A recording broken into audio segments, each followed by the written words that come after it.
Women have the power to transform this world. We can end crime and violence if we all agree to do one thing: share. Let's share our wisdom, share our time, share our talents, share our finances, but most of all, let's share our love. This is the Female Solution. Hey, family. It's another Thursday morning with Mu Shemsu-t on Master Force. I am present to how thankful I am for the Master Force Leadership Summit that we actually curated on August the 18th. It was a wonderful gift that we shared with the community. Maybe you can catch some of the reruns. But thanks to those who did tune in, who did show up, and all of the speakers and presenters. Just thank you for your time, energy, and attention. I just appreciate the willingness to show up. Sometimes in life, that's all we have to do is show up and share our gifts, right? And we can be part of the female solution that changes the world.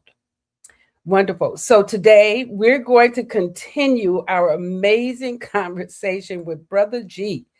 Man, this is deep, and we're going to get even deeper. All right. So I suggest that you get your pen and pencils out, your paper, whatever you take notes on, because we're going to really delve into some very interesting aspects of who we are as beings. Okay. And what we actually contribute to the overall benefit of this planet. This is why it's so important for us to remember who we are.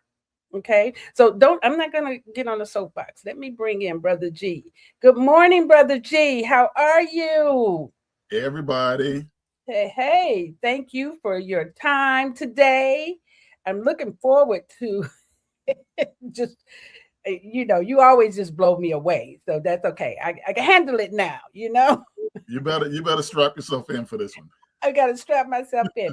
Now, before we get into that, can you just give a little bit about who you are in case people didn't catch the first 2 episodes? Because this is Afromance 3 with Brotha G. Okay. That is correct. Originally, this is what I was famous for. This is my book.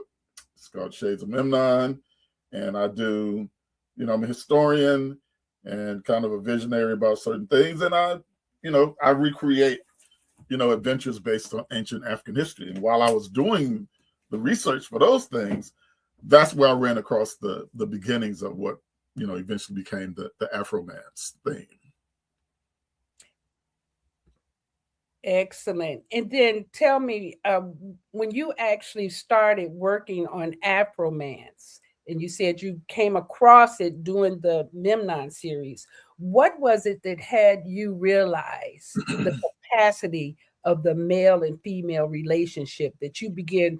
You have you have looked in every nook and cranny in this now, okay? It was a combination of what I learned early from Ron Nefaman, the Shechem, the man who did the Midden book series, and he put out the Midden Oracles. And then it was a combination of what I literally experienced myself. Because I will say that if I had not had those 2 things to light a fire under me, there's no way that I would have been able to, to delve into these things. The Shechem put out a series of I guess you can say lectures, from the 80s and the 90s. And for some reason, the people, the Osiriset people, the priesthood people, they called me in one day and told me that they did some readings on me and that I was doing priesthood work.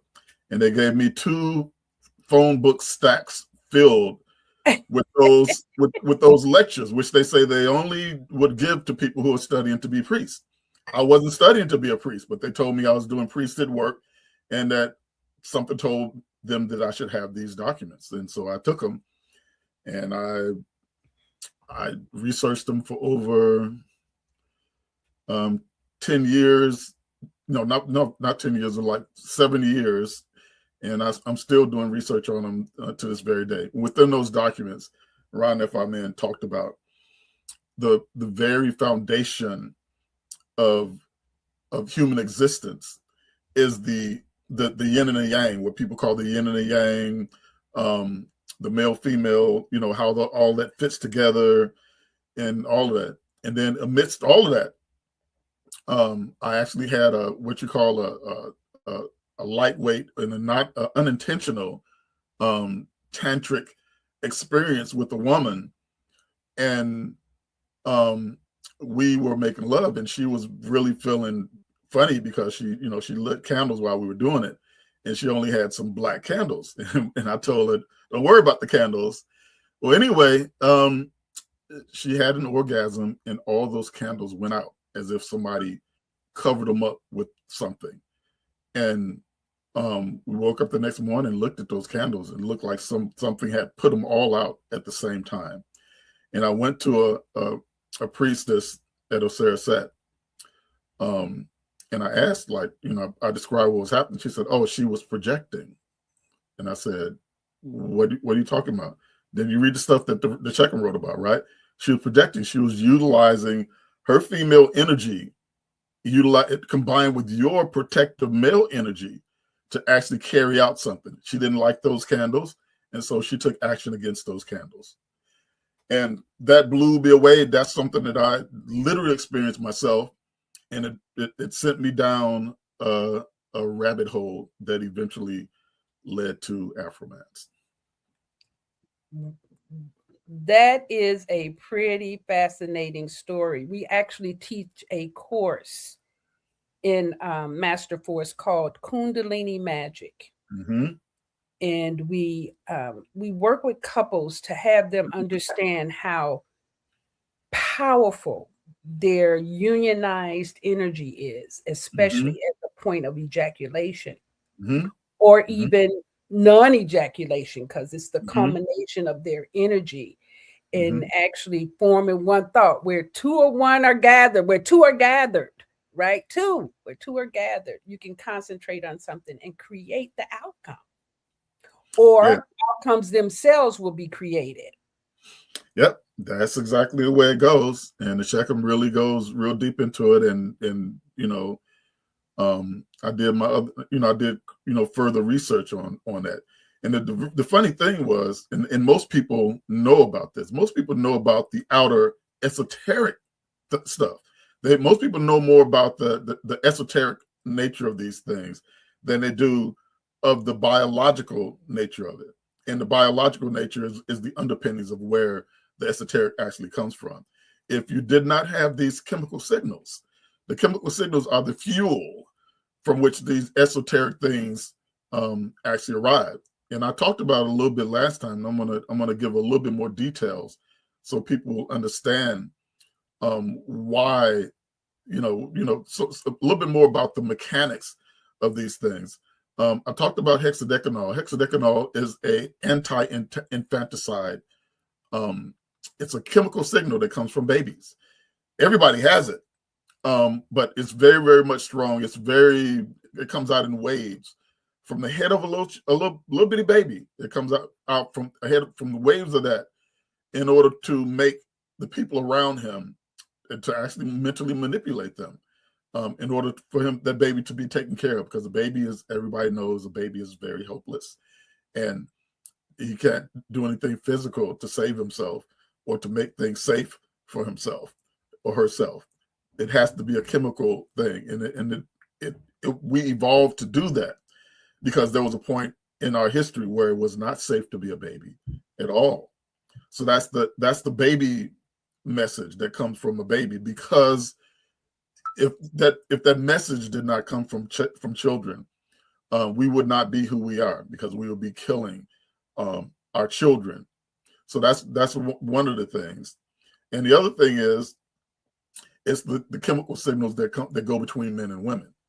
And I want to get a little bit more in depth into that, so people really have an understanding of where these things come from. Androstenone is what I call the activator. Androstenone, it is a derivative of testosterone. So that means that normally men who have more testosterone, they will create more androstenone.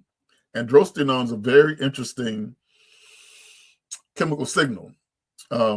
When women smell, it comes from the underarms and the bodily odors of men. That's where it comes from. It comes from your apocrine glands. There's two types of glands in the human body. There's the apocrine gland that creates these chemical signals, located under your arms, your groin, sometimes your head, and around your nipples. All these places where the apocrine glands exist. And the reason why you know the apocrine glands have to do with sexuality is because they do not start operating until puberty. They're part of our sexual organ system that most people have no idea about. So when a man secretes this androstenone, when women smell, they breathe in and they inhale the androstenone. It vaporizes from off of a man. Okay, that's just two ways for you to experience androstenone from a man: from breathing it in, and from having it, and from sexual intercourse. From sexual intercourse, that's how it sort of soaks into your body. Either one, but most people experience it, on an ongoing basis from breathing it in. And when a woman comes in contact with androstenone, what it does is it makes a woman calm, and very, very interestingly, it makes a woman very, very generous. And, I'll be describing in a minute why it is that this was created to make women generous, and why you have to have generosity in women from an evolutionary standpoint. And then the third one, there's a picture. And then the third one, is estrotestosterone. And this is a very interesting one, and I want ladies to really hear this and understand. Estrotestosterone is a combined chemical signal. You don't get estrotestosterone unless you get the androstenone. When you take in a man's androstenone into your bodily system, the androstenone will migrate to your ovaries, ladies. It migrates to your ovaries, and then it gets combined with estrogenic material that your ovaries put out, and it gets combined into something different called estrotestosterone. And estrotestosterone is not for you women. It's not for any other purpose but to affect men. And when men breathe in the estrotestosterone, as I was telling Mu Shemsu-t last week, it makes you into a Barry White type character.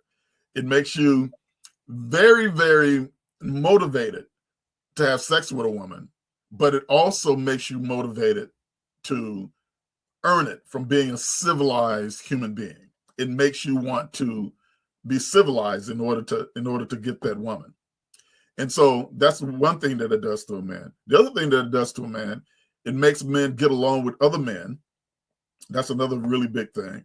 And the other big thing it does, androstenone, not androstenone, but estrotestosterone will make a man, it will not, let me backtrack a little bit. Androstenone and estrotestosterone, they are pushes. They don't take over your mind. They push you towards a certain way. And what estrotestosterone will push a man towards is being creative in a way that benefits community as opposed to benefit himself. And the reason why they know these things is because scientists have done very extensive research, and it's in my book, detailed in the Afromance book, about the effects of these things. In other words, anybody who's had a psychological test or know anything about doing psychological tests, there's tests that you can do to people where you subject them to certain things, and then the test will tell you whether they're being altruistic or not, whether they're being selfish or not, whether they want to share or not, under the different circumstances. And they did these things with these chemical signals, and they found out that they are invariably, and this is the miracle part about it, ladies and gentlemen, they are pro-social chemical signals. Nobody that they have subjected these chemo signals to has been inspired to do harm to anybody. They go one way, right? And that is to make you pro-social. If you put up the images from the start here, and then I'll go through this so people will be able to see the application of these. So here it is, the chemical piece, from violent apes to guardian niche. Human sexuality is not a private reproductive transaction. It is an advanced pro-social technology engineered for survival. The beginning of this, y'all, that made me understand this is the revelation that I had when I found out how the apocrine glands work and what they do. We all are familiar with sex being something that is between two people or behind closed doors. No, your human sexuality is not expressed mostly in that way. The apocrine glands are very much public. You go around in public secreting these chemical signals, and those chemical signals are activated at puberty. This is a sexual thing. It is a publicly sexual thing, right? And it is a pro-social public sexual thing. And the reason why, as from what you see with this image here, is because human beings evolved from something that was like the apes that we know of, the gorillas, the chimpanzees, those type of creatures. We evolved from them. And show the next slide, and we'll see. It's very interesting. Those creatures, they can have sex maybe a couple dozen times, and then that will result in a pregnancy. Those creatures. So we can have sex up to over 1,000 times before we get a pregnancy. So scientists for a long time, and some of them still are trying to figure out, why would that be? You know, these other creatures, they're very efficient with the way that they have, you know, with the mating and all that, because, you know, everybody knows that mating is for making babies, right? Well, for those creatures, it's primarily for that purpose, but for us, it's not. For us, it is to generate and secrete these chemical signals. Why is it so important? Next slide, Moot. Here's the reason why those chemical signals are so important. The violent ape baseline, infanticidal loop. The male strategy of chimpanzees, gorillas, baboons, and a whole bunch of other apes is when a alpha male takes over, one of the first things that it does is it will kill the infants of the other alpha male. In other words, an alpha male will beat up the other alpha male or kill him, take over. He's running things now, right?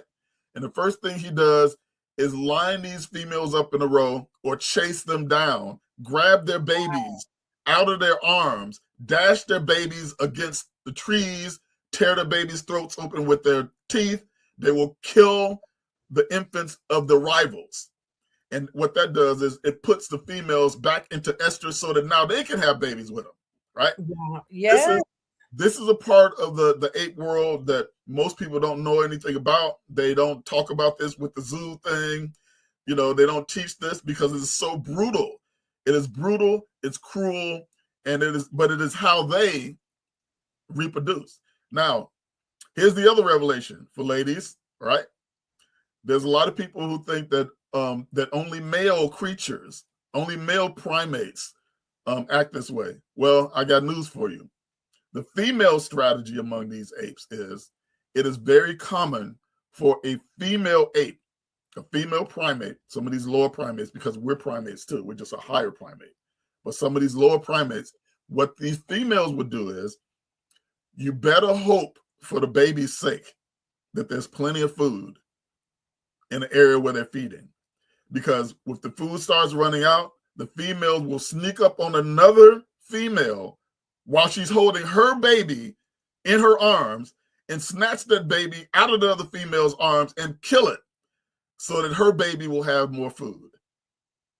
So they were doing, you know, what did they call that? The war for the food. Remember, there was a movie out about that. Yes. Yeah. So this is kind of what was going on with that. If the food gets low, then you have to get rid of people, and the easiest people to get rid of are babies and elders. Yes. Right. That's the easiest ones. So this tells you, ladies and gentlemen, why it is that smelling androstenone makes women generous. It makes them want to share. Okay. Mm-hmm. It's designed to make them not act like this, and it's also, you know, the reason why the other chemical signals make men not want to harm babies and make men want to get along with other men. That's because these creatures were our baseline. We evolved from creatures that were like that, and we could not at all be us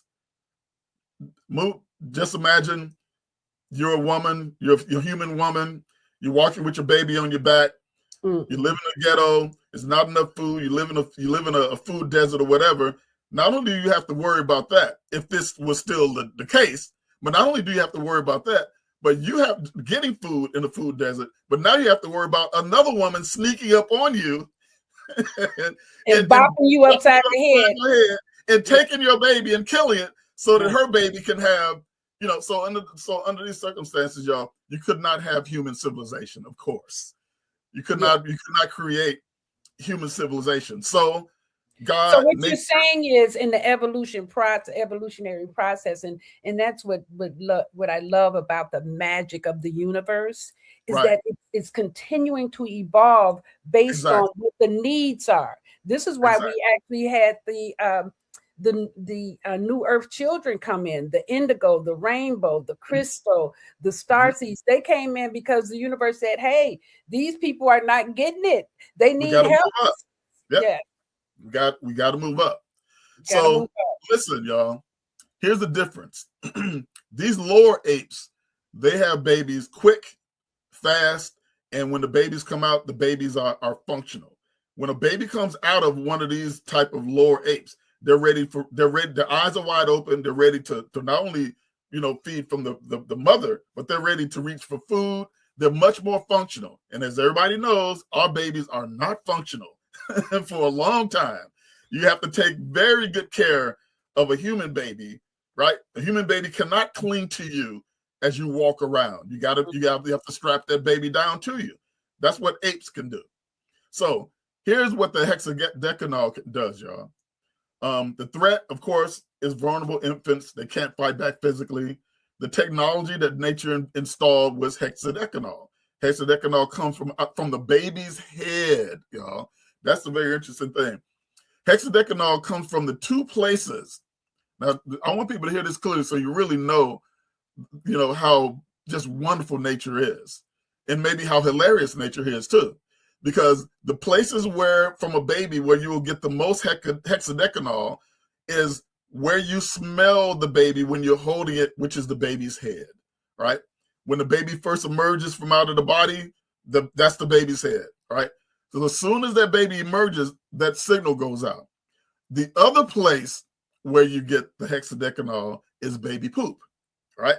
So, right, there's two major places from a baby where the hexadecanol leaves that baby's body and then comes out. And these are the two places where the parents, the caregivers, will come in most contact with in caring for that child. So it tells you, back and forth, the babies come.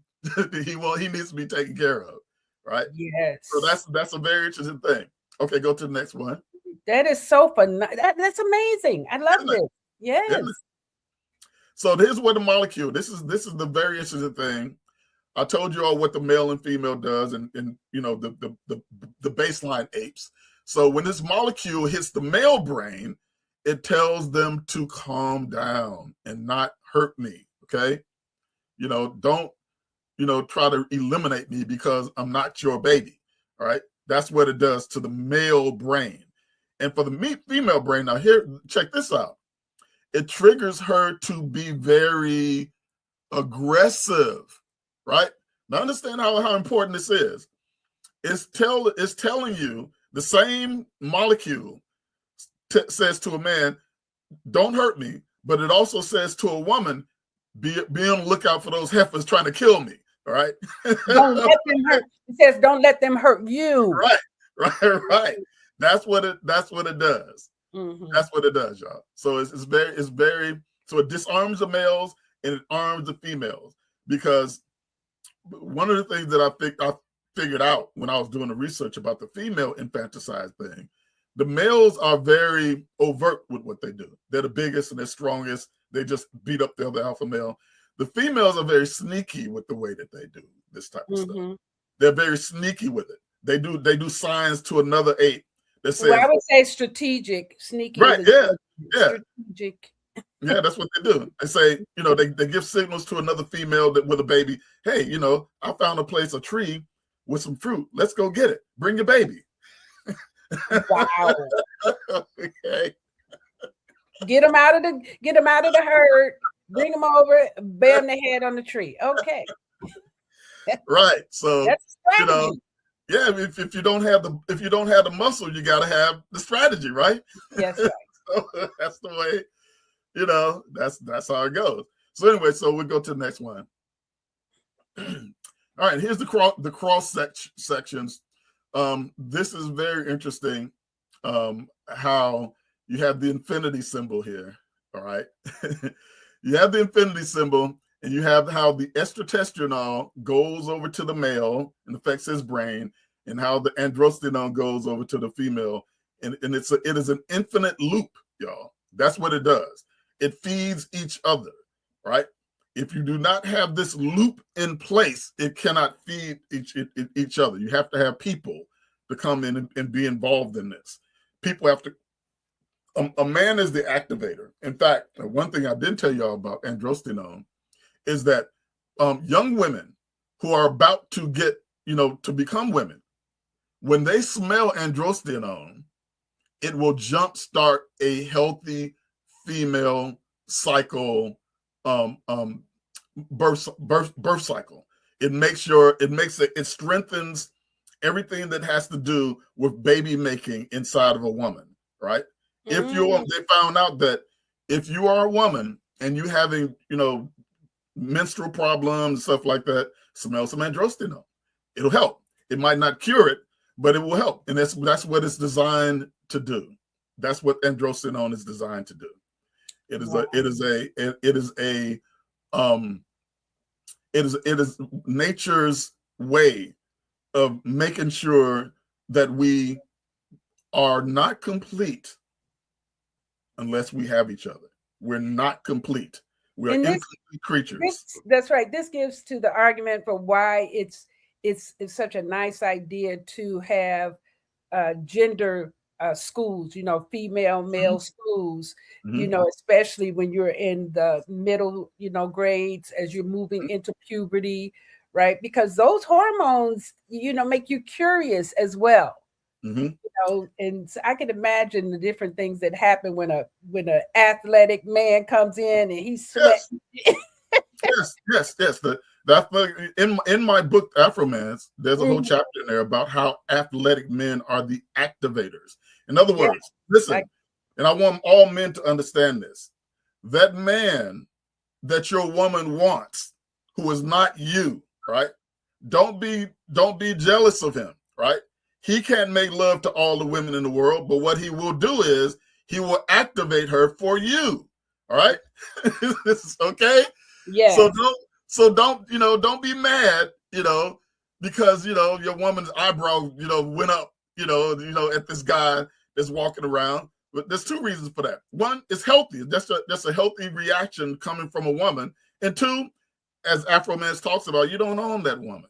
You don't own her. You do not own her body and soul and her reproductive capacity. That's not yours.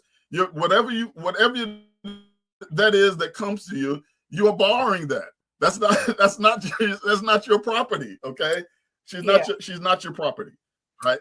So that's one thing. And what Afromance will tell you about is that from a biochemical and even some kind of a spiritual social aspect, you can tell that she's not yours. You're not going to make a woman stop giving estrotestosterone to men who are not you.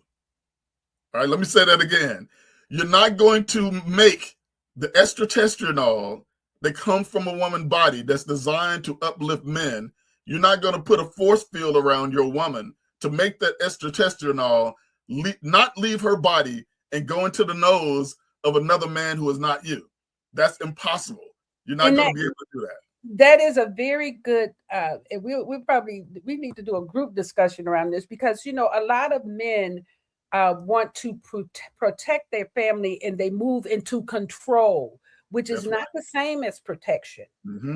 And so a lot of times they think what you're saying, they're going to put a fence around their family, their woman or whatever, but the universe doesn't work like that. No, it never has. And in fact, Afromance goes to great length to tell you why that is a very, very terrible thing. I'm gonna go off on a brief tangent so everybody will understand what I'm talking about. Estrotestosterone is designed to uplift men and make men civilized.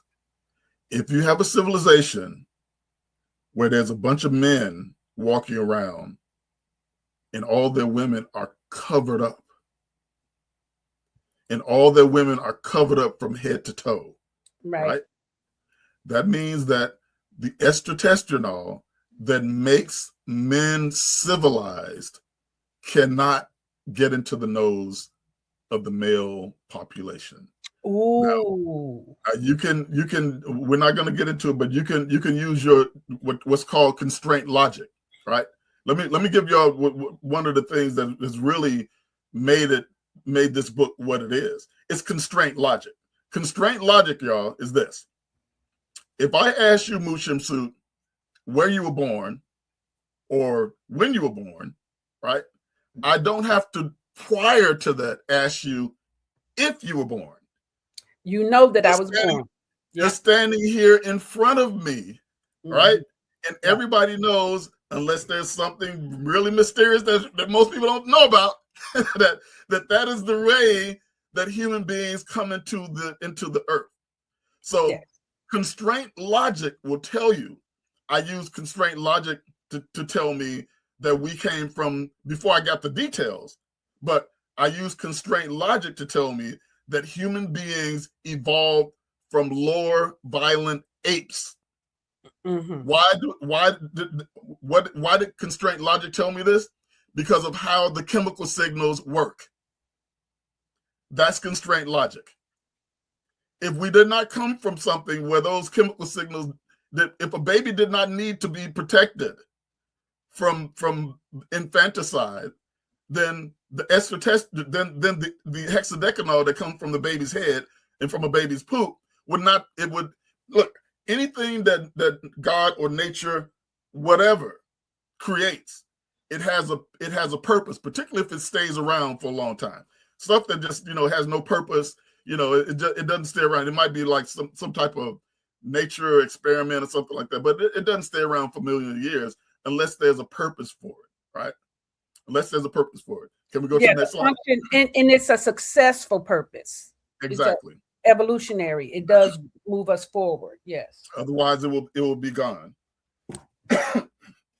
All right. Now we have quite a few more slides to get through, so we may have. Okay. All right. This is part of the part of proof that I have within Afromance. I picked out some very interesting people from Africa. The Dinka people, these are the tallest people in the world, the tallest, and they're probably the darkest people in the world.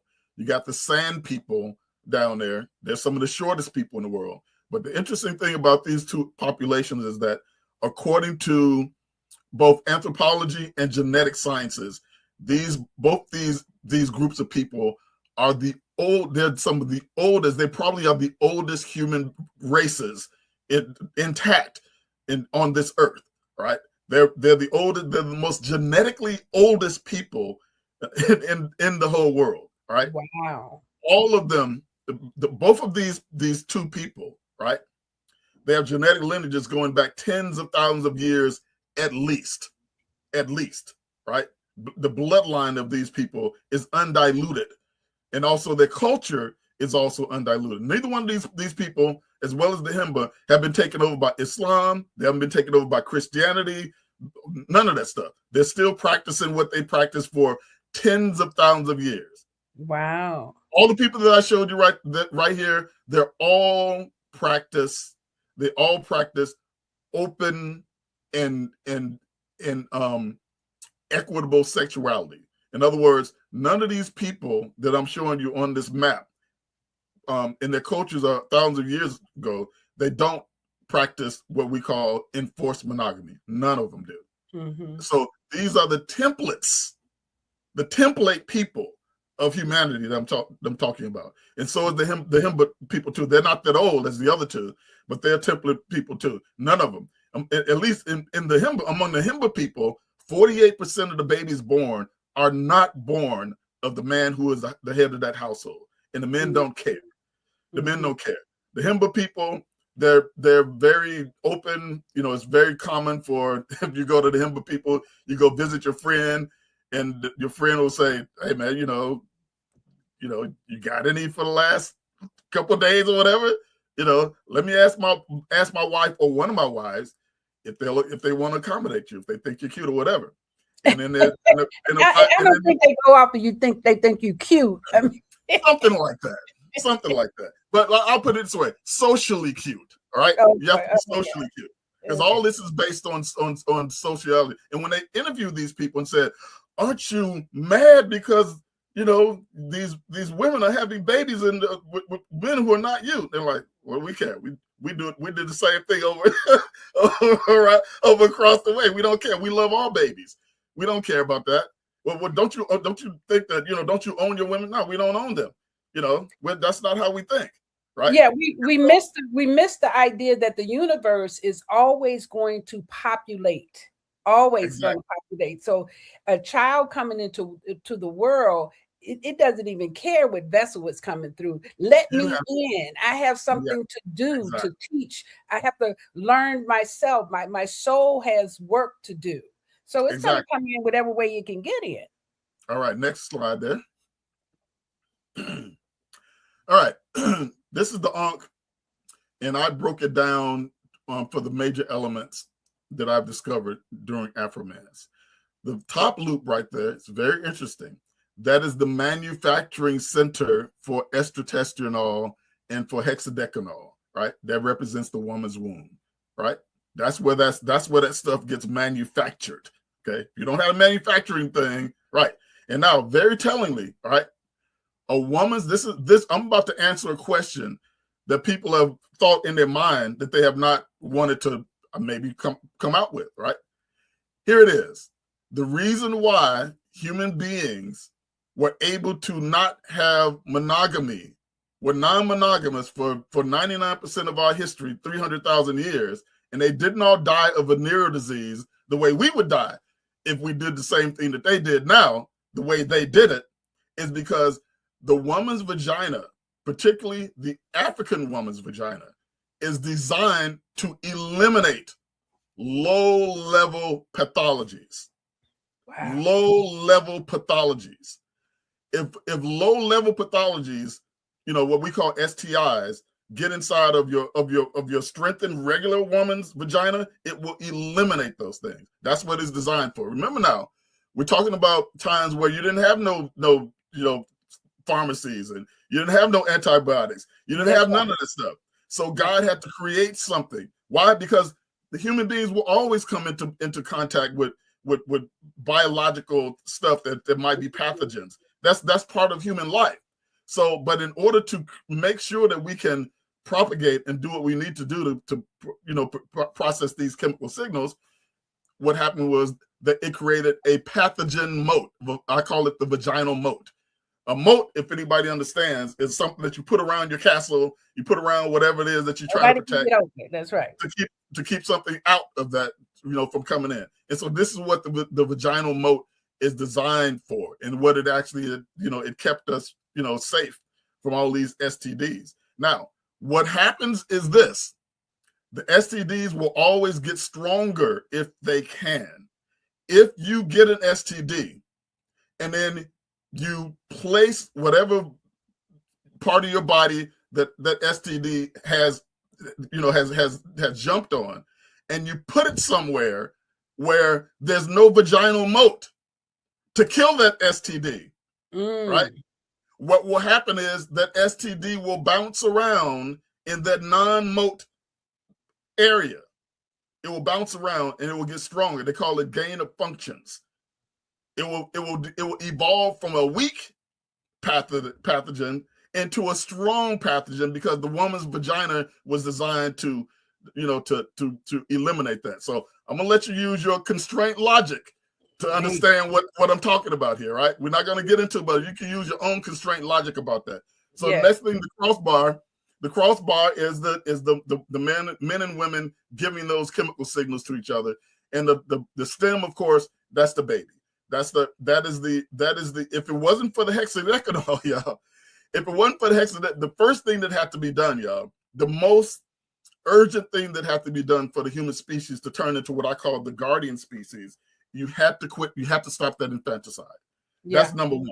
If you don't, the infanticide, according to the scientists that have looked into this, the hexadecanol has to come before the estrotestosterone or the androstenol, because you won't even get to those because the baby's dead and then your whole race is dead.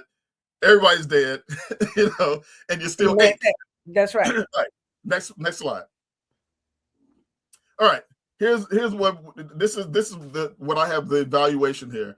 I have the evaluation of the way African people, all right, as the basal people that evolved this. Now, other people can and do evolve the African matrix of mating, right?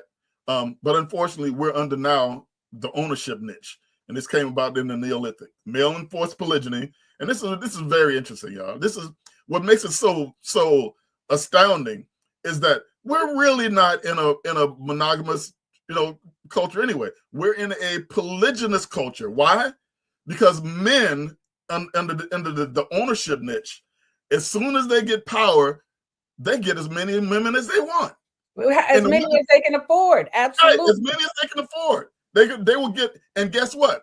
The other people around them, including women, will just say, oh, well, you know, they're rich, you know, they're powerful. They can afford it. They can afford to be like that. Yeah, they can afford it. So, you know, so I'm not gonna complain.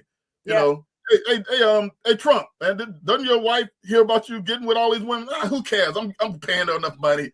You know, I'm paying her enough money. Absolutely. Right.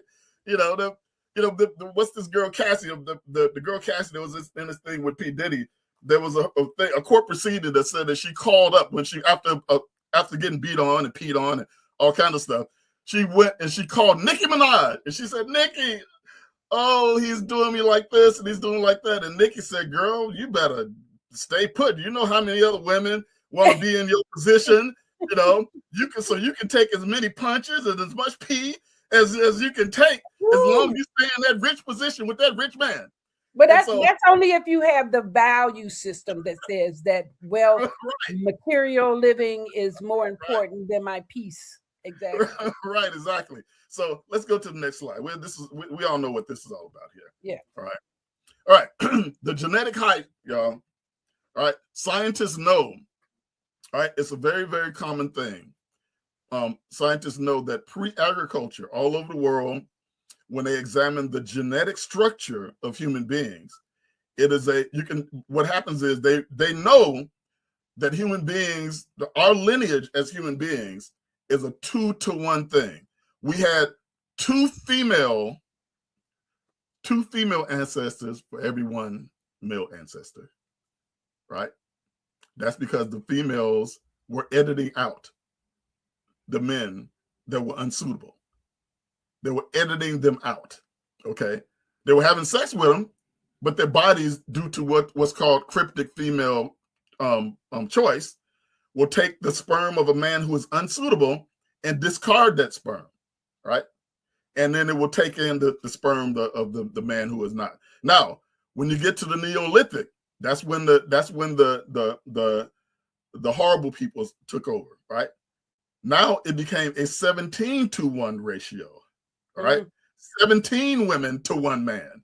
Why? They know this because they examine, once again, the genetics. Sometime around 3,000 to 5,000 years ago, some horrible men took over. They killed and kicked out most of the men, and they took hordes of women for themselves. Whole harems, right? Wow. They took whole harems of women for themselves, okay? And they restricted them. And under those restrictions, what they would do is they would restrict them from having cryptic female choice, right? They didn't have the ability to access choice. So the men, they made the women keep having psychopathic men like them. You understand what I'm saying, y'all? Cryptic female choice was evolved from women in order to get rid of that violent ape and to breed a human being who can be civilized. So this is what happened, y'all. you know, they invented the whole bastard thing. In other words, now you have a category of kids who are the unwanted kids. Now, the men are going around with those 17 women that they were getting with. They might have had 2 or 3 that was quote unquote their wives that they, you know, wanted to give some type of, you know, recognition to. All the rest of them 17, you know, the 14 other ones, their kids were bastard kids. All right. Those are bastard kids. So you have a whole culture where these elite men are going around doing whatever they want to do. They're only recognizing a few kids, and then, you know, that caused all kinds of problems. And one of the things that they would do with these bastard kids, they would do this. They would send them off to war. This is one of the things that the ancient Greeks were very well known for. The ancient Greeks would create and they would encourage men to be sexually, emotionally involved with other men on the battlefield, right? On the battlefield. And they would keep them away from women where you get that EST to make you civilized. No, we don't want that. We want you to be a beast, but you're also still a sexual person. And we know that. So we're going to put y'all out there to have sex with each other and to kill for us. Wow. Right? And to kill for us. We don't want any of that woman softness. All right. We don't want any of that stuff, you know, and also the Greek people were very notorious for killing children. Oh, they were very notorious for exposing children. A child that you didn't want or seemed to be weaker than another child, they would throw them to wolves. Literally take them out to the woods and let bears and wolves eat them. Right? This is the cruelty of what happens to cultures when the EST is not absorbed inside the man's noses. Okay, here's the modern thing, y'all. We're still living with this now. Now you got people who are basically trying to uphold this monogamy thing, and it is killing. You know, one of the things that is so interesting about the monogamy issue that it's just so puzzling to me how entrenched this has gotten to people. Anything that's damn near impossible to do, y'all. Let's take a look at it and see if you were meant to do it. All right, if eating mouthfuls and shovelfuls of pork and beef, and, you know, mixed in with lard, you know, if that makes you sick, then maybe you're not supposed to be eating that, right? You know, maybe even though a lot of other people around you are eating it and they say it's okay and it fills up your belly, maybe you need to step back and try to see maybe if there's another way. So this is all the things that needs to happen, y'all, to restore this bonding situation, all right? We got to be around each other. Everything up here that you see is based on human beings being close to each other once again. If we're not, everything that I just described, the chemical signals, they don't work over the internet. Okay, you can't swipe right and smell and inhale somebody's, you know, estrotestosterone if you're a man. You can't a woman. You can't inhale a man's androstenone over the internet. You have to have. We're going to have to re-socialize, because if we don't re-socialize, what's going to happen is more of what you see happening right now, where you have isolated people who are coming out of isolation every once in a while, coming, you know, popping their head up like a gopher, you know, looking for somebody to date or looking for, well, guess what? That person that you want, that your head is popping up for, his or her head is popping up out the hole also. None of y'all have enough estrotestosterone. None of y'all have enough androstenone. You haven't smelled a baby in years. I mean, come on. This when you put this together, y'all, what you're talking about is biological Armageddon. Biological chemical Armageddon happens, and then what happens is biological Armageddon. We're supposed to be like, look, everybody who went to see that movie Sinners, that's the way Black people are supposed to act. If you saw the movie Sinners, right? You saw everybody getting together at the juke joint, right? You saw people making love, right? That is what human beings are supposed to do, right? That's what has to happen to make human beings stay human.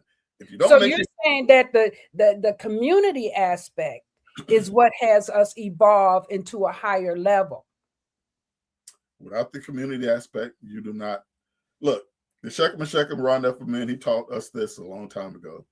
He said in one of those lectures that it's a misnomer that high spirituality is achieved by somebody going up and sitting on top of a mountain, and ain't nothing but mountain goats and you know, bears and, you know, cats around and stuff like that. You sitting in a lotus position to achieve some type of enlightenment.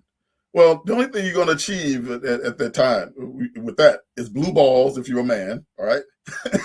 you're gonna be sexually deprived because human beings are supposed to be having sex, and you're not going to whatever type of enlightenment that you come upon, and you'll get some type of enlightenment, but enlightenment is meant to be shared. It's a social thing, y'all. It's a social thing. If you don't have a socialized enlightenment, you don't have enlightenment. you don't have anything without socialization, and you don't have anything without socialization without the underpinning of the chemical signals. It's interesting when I talk to people who are single and they talk about, oh, I'm so peaceful. Well, you're by yourself, so there's no way to test if you're really truly. Yeah. How you know? You know, how do you know if you're peaceful, or if there's nothing to trigger you, you have nothing to soothe. Yeah, so those type of people, those are the toe stomp people. I call those the toe stomp people. All right, they're really not being socialized, and you really can't tell really how they are unless you stomp their foot. All right. Yeah. You know, you got to stomp their toe to see if they really are civilized the way they say they are. Right. You know, I can tell people when I'm riding in a car with someone, I can tell how peaceful they are by how they react to other drivers. You know, because people in traffic, you're going to get cut off. You're going to get people not using their signals, but how you react to that determines your peace. And most people are not challenging themselves inside of the inner realm of who they are. They've been taught, Moot, that selfishness and individualism is the key to happiness in the Western world, right? That's what they've been taught, right? Every man for himself, every woman for yourself, dog eat dog, you know, all this stuff goes on. And the really, really interesting thing about this, Moot, is that if you're, and this is. I'm not trying to upset women, but I have to say this, and you have to understand this, right? Women, if you are not smelling androstenone, you won't even be able to get along with other women. Y'all, you understand what I'm saying? You can have all the women coalitions that you want, right? You can have all of that, right? But if nobody is smelling androstenone, you will not be able to get along. You will not be able to get along. Right? Everybody's out for themselves. Remember, androstenone makes you generous. Most people come into these communities and these groups that they create, right? Because they come in with we're going to share, we're going to work together. You know, we're going to show women the world what women can do. Well, Look, remember I just told y'all, scientifically, the baseline of women, right, is not sharing. The 8 baseline of women is not to share. It's to protect the family. The baseline of a woman is to preservation, self-preservation. It's to protect your own. So that will only go so far. You know, you might make a big deal. Y'all might go far to, you know, and do whatever it is that you're doing, and then somebody's going to stab somebody in the back. Somebody's going to get tripped up. Somebody who was supposed to be at the meeting, and y'all supposed to have this big meeting, and all of a sudden somebody didn't call the other person to make them know that the meeting was going on, and you asking why? Well, I forgot. No, she didn't forget. She didn't want you there because she wanted to take your place. So, you know, it's the envy is real. Absolutely. The envy is real. Of course it is. Our job as men, okay, is to protect you both in the outer way, right? From you know, bears and other men and whatever coming at you, but it's also to protect you from these hidden inner type of things that's going on too. And we protect you, and one of the ways we protect you is with our male presence. Our male presence is the androstenone that you inhale into your lungs as women. It's designed to make it so that you can get along with other women, that you don't hate another woman's child, Okay. But what about the men? I mean, and especially the younger generation, they tend to the men stay in their group of men. So, what does that do for them if they're not, smelling the scent of women? Although most of them still do go to their woman at night, right? Don't they? Here's the thing about that, Mu. What activates these chemical signals, particularly the androstenone and the estrotestosterone, they don't just act on themselves. They're activated by oxytocin. Mm-hmm. They're activated by people coming together in joy. People coming together in joy is what activates these things, right? That's what. How much time do we have? We're actually winding down now. We have about 4 minutes. All right. You have to come together in joy, right? And the only way, African American people have survived, right, is coming together in joy and activating these chemical signals. That's how we've survived. Okay, we survive by doing that, right? By making sure, because when you get together and you dance together and you sing together, you're breathing in all these chemical signals, and you got the joy that's going on. And you also have the sexual stimulation going on. Mm-hmm. You have to have men and women coming together and being sexually stimulated with each other. You're not going to have, and hear me clearly, y'all, the monogamy dream where you're going to be able to turn on sexuality and attraction off and on according to who you're in love with and who you want to stay with forever. That is a pipe dream. And if you keep on trying to do that, that means that you're going to do one thing. Here's what you're going to do. You're going to say, okay, I need to have somebody, but I don't want to settle. So if you never meet that person, if that perfect person never comes up, and you never settle, so you didn't settle at 30 years old. You was getting out of school, right? You didn't settle at 40 years old. You was advancing your career. You didn't settle at 50 years old, right? Because now you want to travel, right? Yeah. Didn't settle at 60 years old, right? And now you're dead. You didn't settle. You're gone, all right? You're dead and gone. Yeah, because after 60, if you don't create ways to extend your life, it really does start to deteriorate. You have to extend your life after 60, and that comes from, again, community. Mm-hmm. You have to do that. Again, always when people ask me about this, just go watch the movie Sinners. Everything that you saw the movie Sinners do, that's what human beings are supposed to be doing, including the so-called illicit sexuality.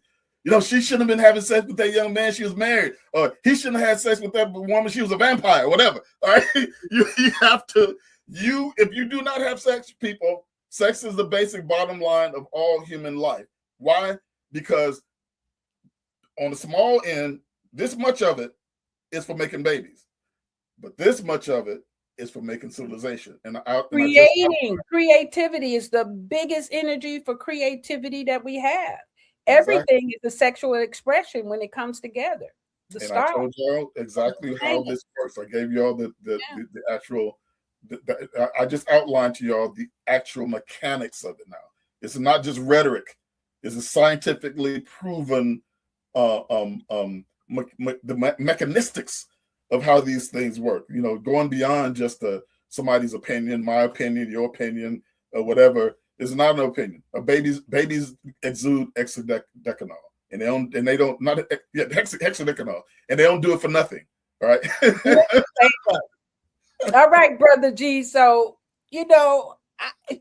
I'm going to be listening to my intuition and to you to see if we're going to have a 4, because I still haven't gotten to the book itself.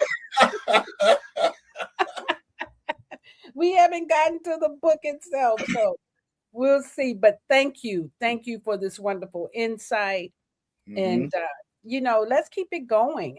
There's so many other conversations that can come out of this, so I'll be in touch. Yes.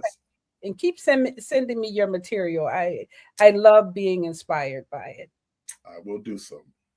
All right, everybody. Thank you for joining me this week. And I look forward to next week and the weeks after that, because we're going to get into some very interesting topic. It's time for us to meet the young people in our world.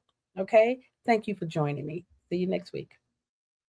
What's up, guys? It's Asada, the host of the Gathering of the Griots podcast, part of the Female Solution. Want you to join us every Tuesday morning from 7 a.m. to 8 a.m. And guess what we do? We interview authors of the Soulful Chicago Book Fair. The books, the experiences, the lifestyles, all of it with fervor. So be there right on the Soulful Chicago Book Fair YouTube page or on the Female Solution Facebook page. We look forward to having you and all our literary essence. Peace.